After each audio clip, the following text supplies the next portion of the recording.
இலங்கை சிறையில் இருக்கும் 78 தமிழக மீனவர்களை விடுவிக்க ராஜபக்சே உத்தரவு. வாக்களித்த மக்களின் எதிர்பார்ப்புகளை நிறைவேற்றுவதாக ஜனாதிபதியின் பார்லிமெண்ட் உரை அமைந்துள்ளது என்று ஜெயலலிதா தெரிவித்துள்ளார்.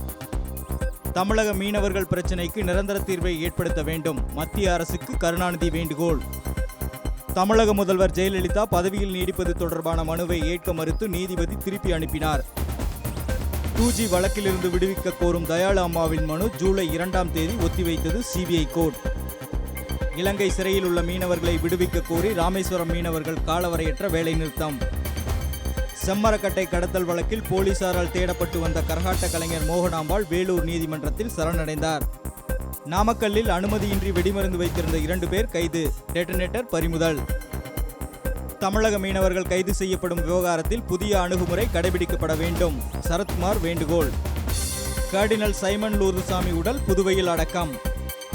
இந்திய அரசியலில் அசைக்க முடியாத சக்தியாக முதலமைச்சர் ஜெயலலிதா திகழ்கிறார், மதுரை ஆதீனம் பாராட்டு. பொதுமக்கள் மனு மீது உடனடியாக நடவடிக்கை எடுக்க வேண்டும், ஆய்வாளர்களுக்கு சென்னை ஆணையர் ஜார்ஜ் எச்சரிக்கை. தமிழக மீனவர்கள் சிங்கள படையினரால் கைது செய்யப்பட்டதற்கு ராமதாஸ் கண்டனம், பிரதமர் மோடி உடனடியாக நடவடிக்கை எடுக்க வேண்டுகோள். காவிரி பிரச்சினைக்கு அனைத்து கட்சி கூட்டம் தேவையில்லை, கருணாநிதியின் கோரிக்கையை நிராகரித்தார் ஜெயலலிதா.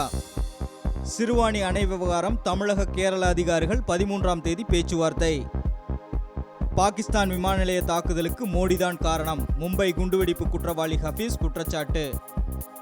புதிய விடியலுக்கு கட்டியங்கூறும் குடியரசுத் தலைவர் உரை, வைகோ பாராட்டு. வருமான வரி வழக்கில் ஜெயலலிதா சசிகலா எழும்பூர் நீதிமன்றத்தில் இன்று ஆஜராகவில்லை. காவிரி டெல்டாவில் 117 கோடி ரூபாயில் 61 தடுப்பணைகள் கட்ட தமிழக அரசு திட்டம். வயதானவர்களின் கவனத்தை திசை திருப்பி தங்க நகைகளை திருடிய 3 பேர் கைது, 140 சவரன் தங்க நகைகள் மீட்பு. திருப்பூரில் மருமகனால் கர்ப்பமான மாமியார் தற்கொலை. புதுக்கோட்டையில் வீட்டுமனை பிரச்சினை தொடர்பாக கோஷ்டி மோதல், 30க்கும் மேற்பட்ட குடிசை வீடுகள் சேதம்.